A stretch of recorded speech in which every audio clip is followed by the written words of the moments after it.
अब्दुल पाकिर जैनुलब्दीन अब्दुल कलाम, जो कहते थे कि हम सबको सपने देखने चाहिए जो बच्चों के अंदर की पोटेंशियल को पहचान सके, उनकी काबिलियत को सही दिशा दिखाकर देश के निर्माण में अहम भूमिका निभाने के लिए बड़ों को सलाह दिया करते थे। कलाम जी ये मानते थे कि कुछ नया करने के लिए बदलाव की जरूरत है। उनकी ये मानसिकता अपनी 40 साल के कैरियर के अनुभव से आई थी। 1963 से 1982 तक वो इसरो में थे। 1980 में उन्होंने भारत का पहला सैटेलाइट लॉन्च व्हीकल और रोहिणी सैटेलाइट को लॉन्च किया। कलाम जी ने SLV-3 मिशन की कमान भी संभाली थी, जो सैटेलाइट लॉन्च व्हीकल के कंट्रोल, प्रपल्सन, गाइडेंस और एरोडायनेमिक्स को इम्प्रूव करता था। इसके बाद कलाम जी ने 1982 में DRDO में काम किया। उन्होंने मिसाइल टेक्नोलॉजी कंट्रोल पर जोर दिया और न्यूक्लियर हथियारों के इस्तेमाल के खिलाफ एक ट्रीटी भी साइन की। एक लड़के ने कलाम जी से पूछा, दुनिया का पहला साइंटिस्ट कौन? उन्होंने जवाब दिया कि साइंस का फील्ड सवाल पूछने से शुरू होता है और इसी तरह आगे जारी भी रहता है। बच्चे हमेशा क्यूरियस होते हैं, इसीलिए हमेशा सवाल पूछते रहते हैं। इसी वजह से बच्चे ही पहले साइंटिस्ट होते हैं। DRDO में अपनी सेवाएं देने के बाद कलाम जी 8 साल तक TFAC यानी technology information forecasting and assessment council के चेयरमैन रहे। 2001 में कलाम जी ने अपना 17th बर्थडे मनाया और रिटायरमेंट ले ली, लेकिन उसके बाद भी कलाम जी स्कूल में जाकर बच्चों से मिलते थे और सभी को इंस्पायर भी करते थे। आज हम एक बुक समरी देखने वाले हैं जिसका नाम है इग्निटेड माइंड, जिसको APJ अब्दुल कलाम सर ने लिखा है। भारत को कैसे एक डेवलप देश बनाना है, इसके बारे में त्रिपुरा में कलाम जी 500 हाई स्कूल स्टूडेंट के सामने स्पीच दी थी। एक स्टूडेंट ने उन्हें पूछा था, हमें अपना रोल मॉडल कहाँ मिलेगा? इस उम्र में बच्चों के लिए रोल मॉडल उनके पेरेंट्स और टीचर्स होते हैं। पेरेंट्स को अपने बच्चों को ऐसी परवरिश देनी चाहिए कि वो बड़े होकर मेहनती बने, और टीचर्स का ये फर्ज है कि वो अपने स्टूडेंट्स की सोच का दायरा बढ़ाएं और उनके अंदर क्रिएटिविटी जगाएं। कलाम जी तमिलनाडु के सेंट मैरी स्कूल की 75th एनिवर्सरी पर एक स्पीच दी थी, जहां एक स्टूडेंट ने कलाम जी से कहा कि वो कलाम जी की किताब द विंग्स ऑफ फायर पढ़ी है। उसमें लिखा है कि लोगों को हमेशा सपने देखने चाहिए, लेकिन सपने देखना इतना जरूरी क्यों है? कलाम जी ने उसे समझाते हुए बताया कि सपने ही हकीकत में बदलते हैं। अगर सपने नहीं होंगे तो कोई क्रिएटिव थॉट आएगा ही नहीं। अगर क्रिएटिव थॉट्स नहीं आएंगे तो इफेक्टिव एक्शन कैसे लिया जाएगा? कामयाबी तभी मिलेगी जब हम अपने सपनों को सच करने की कोशिश करेंगे और फेल होने के बावजूद अपना हौसला बनाए रखेंगे। बाद में कलाम जी अपनी ग्रेजुएशन सेरेमनी और ऑनरी डॉक्टरेट रिसीव करने के लिए तेजपुर यूनिवर्सिटी गए। एक स्टूडेंट ने उन्हें पूछा, क्या ब्रह्मपुत्र में हमेशा बाढ़ आती है? हम यहाँ के पानी को राजस्थान में क्यों नहीं मोड़ देते हैं, जहाँ हमेशा सूखा पड़ता है? अब कलाम जी उसे कैसे समझाते कि अलग अलग स्टेट अपनी पानी की सोर्स को लेकर लड़ रहे हैं। कलाम जी उस बच्चे को समझाया कि यंग जनरेशन के कंधों पर यह जिम्मेदारी है कि वो भविष्य में कुछ ऐसा इंतजाम करे जिससे कि राज्यों के बीच बहने वाली नदियों को हम जोड़ सके। कलाम जी ने एक बार बच्चों से सवाल पूछा, हमारा दुश्मन कौन है? एक लड़की ने उन्हें जवाब दिया कि गरीबी। भारत की सारी समस्याओं की जड़ यही है और हमें हर हाल में गरीबी से लड़ना होगा। एक बच्चे ने एक बार उनसे पूछा था, सर क्या पाकिस्तान के पास हमसे ज्यादा ताकतवर हथियार है? कलाम जी ने जवाब दिया कि हमें अपनी काबिलियत पर कभी शक नहीं करना चाहिए। भारतीय किसी भी तरह के न्यूक्लियर हथियार डिजाइन और प्रोड्यूस कर सकते हैं। यहाँ पर कलाम जी बहुत सारे एक्स्ट्रा ऑर्डिनरी साइंटिस्ट के बारे में बताते हैं। आर्यभट्ट एक एस्ट्रोनॉमर और एक मैथमेटिशियन थे जिनका जन्म AD 476 में आज के पटना शहर में हुआ था। आर्यभट्ट सिर्फ 23 साल के थे जब उन्होंने अपनी फेमस बुक आर्यभट्टयम लिखी थी। इसमें अलजेब्रा, ट्रिगोनोमेट्री और एस्ट्रोनॉमी के बारे में डिटेल में जानकारी दी गई है। आर्यभट्ट ने सर्कल और ट्राइंगल की एरिया का फॉर्मूला खोज लिया था। वो पहले भारतीय थे जिन्होंने पाई का वैल्यू 3.1416 निकाला था। भारत का पहला सैटेलाइट उन्हीं के नाम पर रखा गया था, जिसे 1975 में लॉन्च किया गया। ब्रह्मगुप्त का जन्म राजस्थान में AD 598 में हुआ था। उन्होंने एस्ट्रोनॉमी कॉन्सेप्ट्स में सुधार भी किया था। उन्होंने ज्योमेट्री और प्रोग्रेशन की स्टडी भी की थी। इसके अलावा ब्रह्मगुप्त ने क्वाड्रेटिक इक्वेशंस के सॉल्यूशंस ढूंढ लिए और अलग अलग डिग्रीज के इंडिटरमिनेट इक्वेशंस के सॉल्यूशंस भी ढूंढ निकाले थे। भास्कराचार्य का जन्म AD 1114 में हुआ था। उन्होंने सिद्धांत शिरोमणि तब लिखा था जब उन्होंने अलजेब्रा और एस्ट्रोनॉमी की खोज की।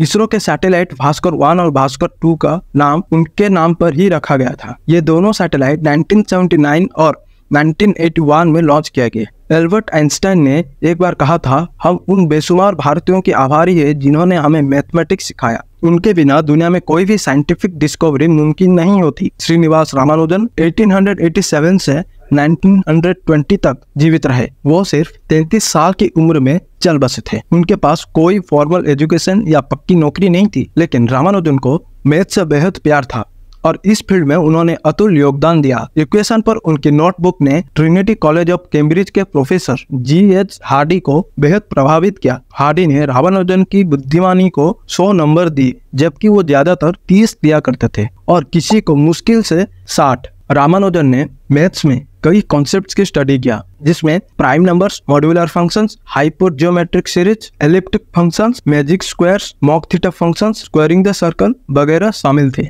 हमें अपने बच्चों को इंकरेज और सपोर्ट करना होगा ताकि हमें उनके बीच रामानुजन जैसे जीनियस मिल सके। कलाम जी यहाँ पर और महान लोगों की उदाहरण देते हैं, जैसे कि सर सीवी रमन और professor S Chandrashekhar. Sir CV Raman Calcutta में अकाउंटेंट जनरल के ऑफिस में नौकरी किया करते थे, लेकिन उनके अंदर का साइंटिस्ट हमेशा जिंदा रहा, जो उन सवालों के जवाब तलाशने की कोशिश करता था जो उनके दिमाग को उलझाते थे। सर सीवी रमन ने अपनी रिसर्च से लाइट स्कैटरिंग का रमन इफेक्ट खोज निकाला, जिसके लिए 1930 में उन्हें नोबेल पुरस्कार दिया गया। प्रोफेसर एस चंद्रशेखर ने विशालकाय तारों और ब्लैक होल्स को स्टडी किया। उन्होंने चंद्रशेखर लिमिट प्रपोज किया था, जो एक स्टेबल व्हाइट ड्वार्फ के मैक्सिमम मास के बारे में बताता है। 1983 में उन्हें नोबेल प्राइज मिला था। 1969 में सर सीवी रमन ने नए ग्रेजुएट्स को संबोधित किया, हिम्मत और उम्मीद कभी मत छोड़ना, कामयाबी तभी मिलेगी जब आप अपने काम के प्रति समर्पित रहेंगे। मैं पूरे दावे से कह सकता हूँ कि भारतीयों का दिमाग वेस्टर्न लोगों के दिमाग से किसी भी तरह कम नहीं है। हम में बुद्धि की कमी नहीं है, बल्कि हिम्मत की कमी है। भारतीय लोगों में हीन भावना आ गई है, तो हमें इसे तोड़ना होगा। जीत की इसी भावना को मन में लिए हमें आगे बढ़ते जाना है और यकीन करना है कि हमें कोई नहीं रोक सकता।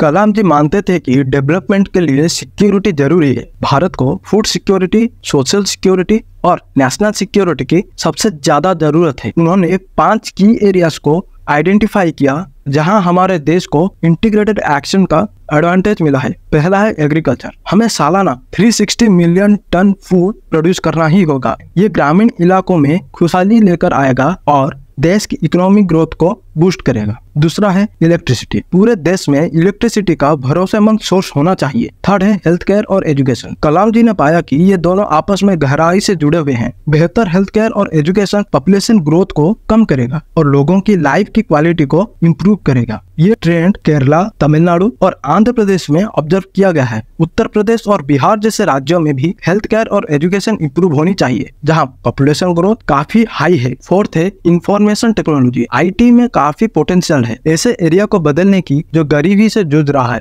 ये इंडस्ट्री एजुकेशन को प्रमोट करने के साथ साथ ज्यादा वेल्थ जनरेट करने में भी ध्यान देती है। फिफ्थ है स्ट्रेटेजिक सेक्टर।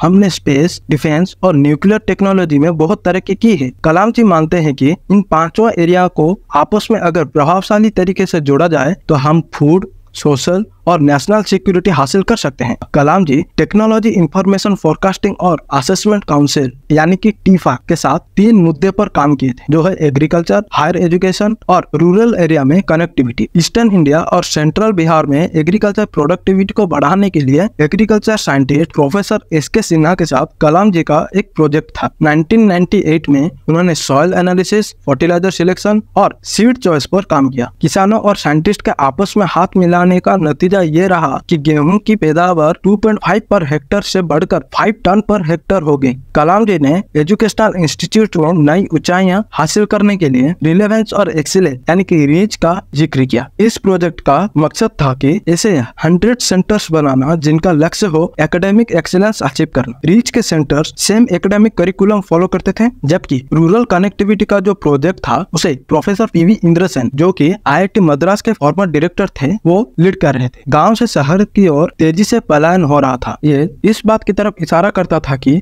हमें रूरल एरिया को डेवलप करने की और उन इलाकों में रहने वालों के लिए रोजगार के नए अवसर पैदा करने की जरूरत है। 2001 में कलाम जी नए राज्य झारखंड के साइंस और टेक्नोलॉजी काउंसिल के संरक्षक बने। उनका मकसद था हर्बल मेडिसिन, फॉरेस्ट गुड्स और बाकी नेचुरल रिसोर्सेस के लिए प्रोग्राम डेवलप करना।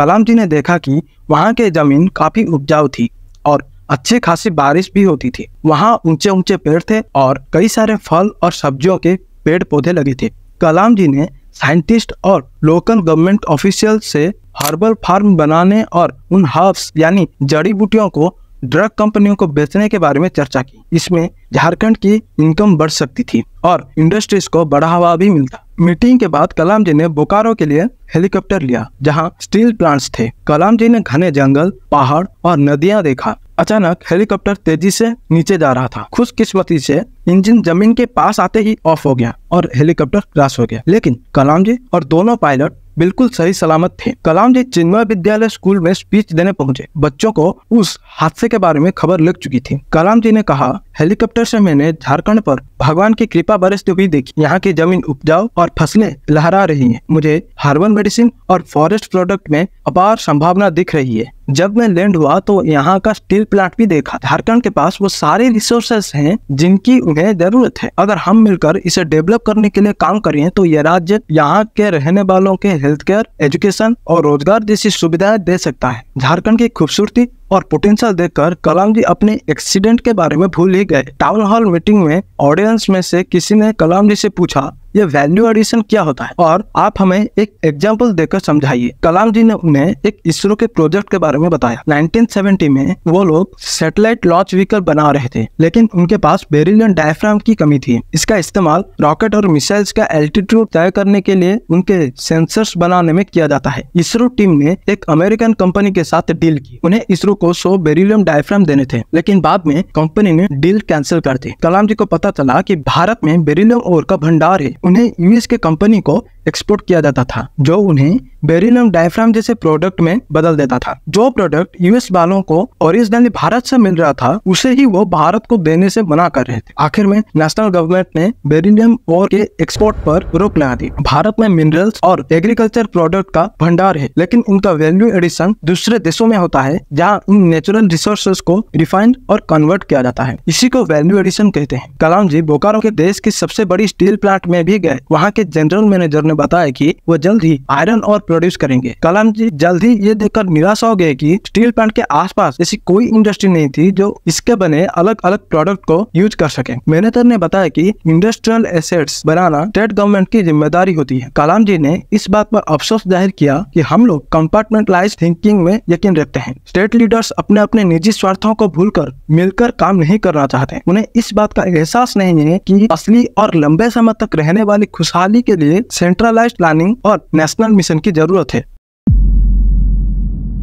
कलाम जी को उम्मीद थी कि भारत आज से 20 साल बाद गरीबी से निजात पा लेगा और पूरी तरह से शिक्षित हो जाएगा। उनका सपना था कि साइंटिस्ट का फोकस आम नागरिकों की मदद करने पर रहे, लेकिन एक डेवलप्ड देश का सपना हकीकत में कैसे बदला जाए। अगर हम एक ही मकसद के लिए साथ मिलकर काम करें तो बड़ी से बड़ी उपलब्धि हासिल कर सकते हैं। आजादी की लड़ाई के दिनों में भारत ने ये साबित कर दिखाया था, जैसे कि जमशेदजी नूसरवानी टाटा ने ब्रिटिश कंट्रोल होने के बावजूद स्टील इंडस्ट्री की नींव रखी। आचार्य पीसी रे ने फार्मास्यूटिकल और केमिकल इंडस्ट्री की शुरुआत की। जे.एन. टाटा ने बेंगलोर में इंडियन इंस्टीट्यूट ऑफ साइंस की शुरुआत की थी, जबकि पंडित मदन मोहन मालवीय ने बनारस हिंदू यूनिवर्सिटी की और सर सैयद अहमद खान ने अलीगढ़ मुस्लिम यूनिवर्सिटी की नींव रखी। क्या हम नेशनल मूवमेंट के दौरान हुए इस एक्सीलेंस को फिर से जिंदा कर सकते हैं? क्या हम ऐसी कार डिजाइन कर सकते हैं जो हम जर्मनी या साउथ कोरिया को एक्सपोर्ट कर सकें? क्या हम सैटेलाइट लॉन्च व्हीकल दूसरे देशों को सप्लाई कर सकते हैं? क्या हम जापान, चाइना और यूएस जैसे देशों के लिए पावर स्टेशन बना सकते हैं? लेकिन अगर हम खुद पर भरोसा नहीं रखेंगे और सिर्फ मुश्किलों पर ध्यान देंगे तो इस बात का संभावना बहुत कम है कि हम ये सपने पूरे कर पाएंगे। फिलहाल हम सॉफ्टवेयर सेक्टर में तेजी से बढ़ती तरक्की के गवाह हैं, लेकिन भारत में अभी भी ज्यादातर हार्डवेयर बाहर से आ रहे हैं। हम सिर्फ लो वैल्यू रिसोर्सेज जैसे एल्यूमिनियम और आयरन ओर की एक्सपोर्ट कर रहे हैं। हम उनसे कई तरह की प्रोडक्ट बनाकर इंटरनेशनल मार्केट में क्यों नहीं बेचते? हम गन्स, मिसाइल्स, एयरक्राफ्ट और बाकी के डिफेंस इक्विपमेंट क्यों नहीं बनाते? हमारा